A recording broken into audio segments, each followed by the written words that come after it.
Olá pessoal, tudo bem com vocês? Eu sou o professor André Olímpio e nesse vídeo de hoje eu quero falar com vocês sobre internet das coisas. Então vamos explicar um pouco mais esse conceito que já vem há tanto tempo aí, né? Já faz parte da nossa vida, inclusive, e eu quero explicar um pouquinho melhor aí, até se aprofundar um pouquinho mais em alguns conceitos, os aprimoramentos. Já ouviu falar, por exemplo, de internet do conhecimento? Vamos falar sobre isso aqui, tá bom? Antes disso, quero dar um recado para vocês aí que estão procurando hospedagem de site.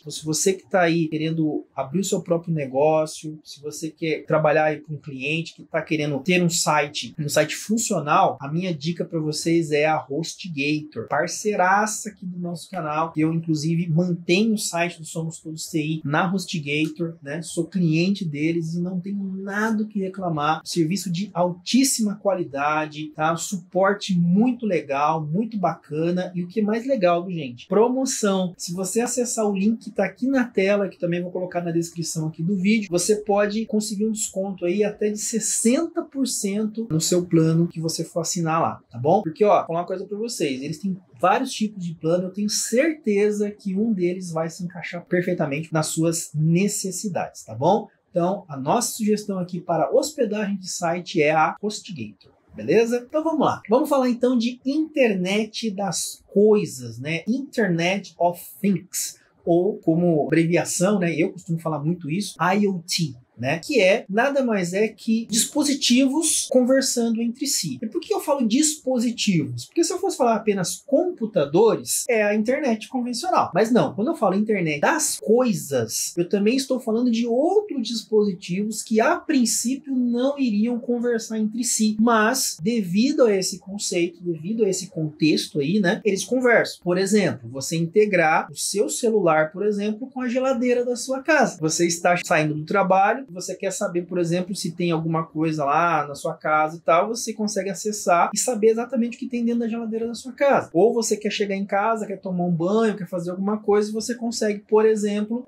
ligar a banheira da sua casa, se tiver a banheira lá, ligar o ar-condicionado, ó, para ligar o ar-condicionado, chegar em casa já vai estar tudo fresquinho, já bonitinho na temperatura que eu quero. Se você quiser também, já tiver alguma coisa dentro ali no micro-ondas, já querer ligar o micro-ondas também, ligar o cafeteira, dá para fazer um monte de coisa. Óbvio, tem que estar devidamente preparada, tá? Não vai pegar o café, o pó, não vai fazer isso, tá, gente? Pelo amor de Deus, tá? Não é assim também. Mas os dispositivos estão conectados e vocês vão poder acessá-los à distância. Alarme de casa, acender e apagar a luz, um monte de coisa. Então tudo isso é permitido através desse conceito, tá? Então a internet das coisas, essas coisas, são exatamente esses dispositivos que vão conversar entre si, tá? E conversar entre si, né? Nada mais é que eles estarem se comunicando, né? Consigo mandar informação de um para o outro ali em tempo real. Um exemplo clássico que a gente tem de internet das coisas é os relógios, né? Não é o meu caso aqui, tá? Não é esse relógio meu aqui, mas aqueles relógios smart que você consegue, por exemplo, identificar através do seu celular e conseguir mandar mensagem para o seu médico, por exemplo, a quantidade de batimentos cardíacos que você teve depois que você fez uma corrida, por exemplo. E em tempo real pode chegar lá no seu médico, lá no seu cardiologista, aquela informação. Isso é um exemplo também, tá? Então tem várias coisas, tem várias possibilidades, tá? E o que é isso, tá? E o que isso propicia para a vida das pessoas? Muita coisa, né? A TI vem exatamente para facilitar a vida das pessoas. Eu costumo sempre dizer isso, né? TI facilita a vida de todo mundo, menos do profissional de TI. Que é mais ou menos isso, né? A gente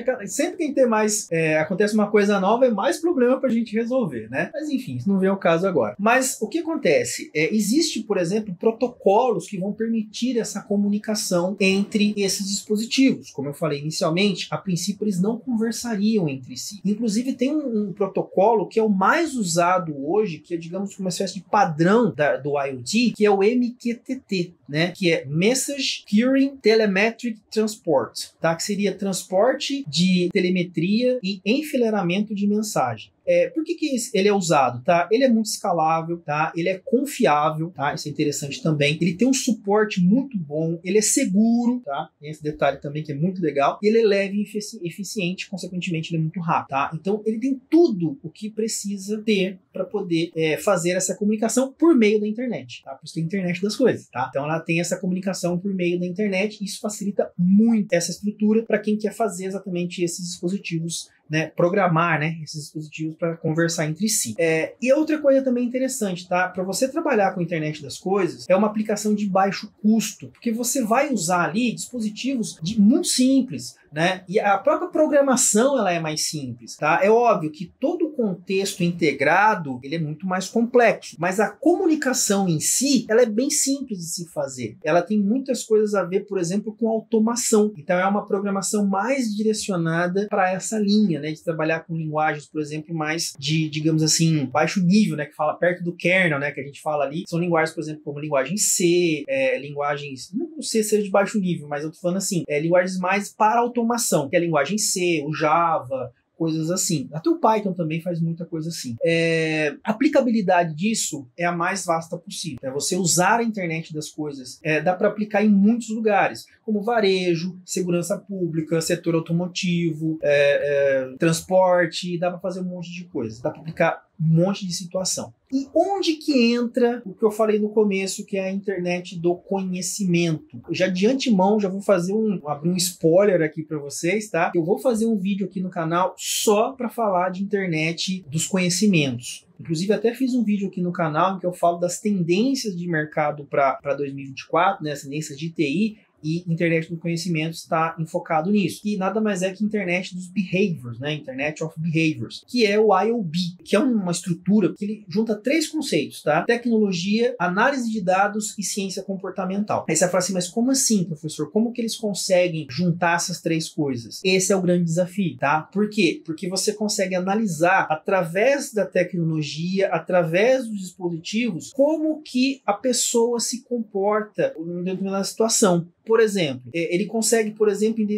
assim, eu sei que a pessoa, ele pede, ele faz um contato ali com o seu celular com o ar-condicionado e fala assim, eu quero sempre na temperatura tal, né? Então eu quero a temperatura 20 graus, por exemplo. Então eu sei que aquela pessoa, ele tem o costume de, pessoa que quer um ambiente mais frio, né? Mais assim, uma temperatura mais baixa. Eu também consigo saber os horários dessa pessoa, né? O que ela gosta de fazer. Então, mais ou menos o que as redes sociais fazem hoje. Então eu consigo, através desses dispositivos, também criar ali uma espécie de um relatório, né? Um log ali, todos o comportamento dessas pessoas, desses usuários. E a partir dali começar a traçar algumas coisas, né? Aí o céu é o limite, né? Porque eu tô usando análise de dados, né? Então eu posso fazer várias coisas ali, né? Inclusive até algumas coisas do tipo, por exemplo, a fabricante de um determinado dispositivo começar a investir mais em algumas coisas, em outras, sei lá, que são as necessidades dos seus clientes. Então isso eu consigo facilitar muito. É claro, tem um lado negativo disso? Tem, eu não vou entrar em mérito aqui, mas olhando mais o lado positivo, tá? Mas assim, acontece, né? Sabe o que acontece? E a ideia, como eu falei para vocês, é criar padrões individuais, tá? Porque aí, por exemplo, você pode ter uma estrutura em que você consegue, por exemplo, criar já um processo de um roteiro e automatizar essas ações. Como você tem, por exemplo, de outros dispositivos, né, que já temos hoje, os Echo Dots da vida, da Amazon, né, do Google, né, e essas outras dispositivos que têm também por característica a usar isso, né, de criar ali os padrões, né, de cada dos seus usuários e já oferecer automaticamente para eles, né, como, por exemplo, os streamings também fazem isso, né? Ó, você assistiu tal filme, então ele gosta desse tipo de coisa, né? Uma série tal, ele gosta desse tipo de série. Então ele pega e oferece ali as que são semelhantes àquilo que vai, digamos assim, ser do seu interesse, porque você gosta daquilo, né? Ele não assistiu nenhum filme de terror, então não vou oferecer filme de terror para ele, mas ele assistiu uma série policial, então vou oferecer mais séries policiais para ele, como o YouTube também faz, entre outras tecnologias, né? Outras ferramentas também fazem. Então tudo isso tem a ver com essa questão de comportamento. E imagina você levar esse conceito para os dispositivos. Então, o próprio dispositivo, ele ter a inteligência de querer automaticamente, ele já entender, né, um aprendizado de máquina, né? Ele já entender que você quer fazer e você quer usar isso e ele já quer fazer aquilo automaticamente, porque ele gravou aquela informação. Isso é bem interessante, consegue traçar um perfil do usuário. Isso é bem legal. Mas a internet das coisas, só para a gente poder fechar esse assunto, ela realmente veio para ficar. É claro, ainda está em desenvolvimento, ainda tem muita coisa para se fazer. A gente vê nos filmes, né, de ficção científica, filmes mais futuristas, lá já está num nível maior, né, um nível mais elevado. Mas é isso que a gente espera até coisas assim, né? Coisa assim, você tem uma inteligência artificial, por exemplo, que trabalha e já consegue identificar esses padrões exatamente seguindo esses conceitos. Seguindo esses conceitos ali, saber exatamente o horário de se fazer as coisas. É bem legal isso daí, tá? Então, pega exatamente em cima dos costumes, da rotina dos usuários. Isso é bem interessante. Dá medo? Dá, mas também é bem interessante, tá bom? Eu vou deixar aqui para vocês, tá, um link, tá? Se vocês quiserem adquirir o meu e-book em que eu falo sobre inteligência artificial e também aprendizado de máquina. Tem tudo a ver com esse conceito que eu estou falando aqui. Eu vou deixar um link na descrição também, caso você quiser adquirir. Esse e-book tá baratinho e o conteúdo realmente tem muito valor agregado lá dentro. Tenho certeza que você vai gostar do que eu coloquei lá, tá bom? Então vou encerrando esse vídeo por aqui. Peço para você, descreva aqui qualquer dúvida que você tiver, sugestão, se quiser falar um pouquinho mais sobre a internet das coisas, se quiser que eu me aprofunde mais em outros vídeos sobre o assunto que eu falei aqui, coloca aqui também, tá? Se quiser que eu fale mais sobre MQTT, sobre internet dos conhecimentos, escreva aqui para mim, tá bom? Gente, eu vou encerrando esse vídeo por aqui então, tá? Muito obrigado a vocês. Peço para você se inscrever no canal, caso não seja inscrito ainda, que vocês também façam as ações de praxe do YouTube lá, compartilhar, curtir, comentar, tudo isso ajuda muito no engajamento. E fecho por aqui dizendo para vocês a frase clássica aqui do nosso canal, né? Somos todos TI, tá bom? Tchau, tchau.